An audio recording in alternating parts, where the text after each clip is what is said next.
Tumaas ng 20 hanggang 40 pesos kada kilo ang presyo ng gulay sa Batangas City New Market dahil daw yan sa pagkasira ng ilang pananim sa pananalasa ng habagat noong nakarang linggo ayon sa pamunuan ng pamilihan. Ang detalye sa report ni Denise Abante. Piling-piling mga gulay lang daw muna ang pinamili ngayon ni Aling Veronica sa Batangas City New Market. Batid daw kasi niyang sa taas ng presyo ng mga produkto ngayon, posibleng hindi magkasya ang kanyang budget ngayong linggo. Ayun ang kailangan ko, pababain. Paano yung bababa kung para naman maka-afford yung hindi kayang bumili, pinagkakasya. Kung anong meron, di pinagkakasya. Isang linggo matapos ang pananalasa ng habagat na pinalakas ni Bagyong Karina, ramdam sa pamilihan ang epekto nito ng magtaasan ng presyo ng mga gulay sa 20 hanggang 40 pesos.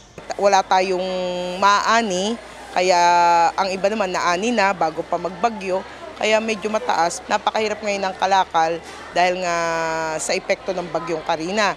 Tapos, isa pa nga, yung mga daan na nasira, nakaka-apekto rin niya yung baha na nangyari. So nakaka-apekto rin niya sa ating mga kalakal, lalo na ang gulay natin.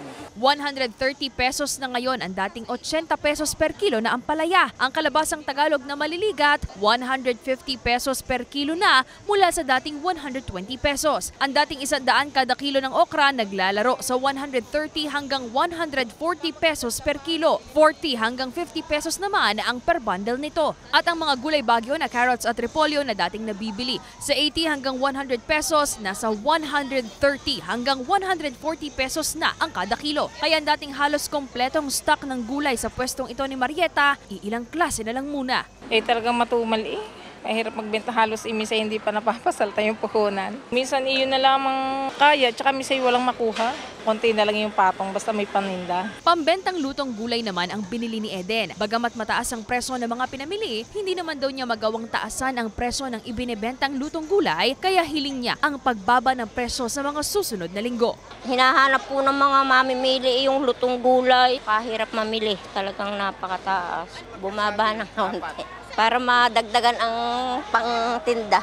Ay, hindi ho pwede. Gawa nang nakakaawa naman yung mga nabili. Ayon sa pamunuan ng pamilihan, posible pa raw tumaas ang presyo ng gulay sa mga susunod pang linggo dahil sa posibleng maranasang pag-uulan at sa taas ng demand nito. Kasama si J. Arman Hares, Denise Abante, Balitang Southern Tagalog.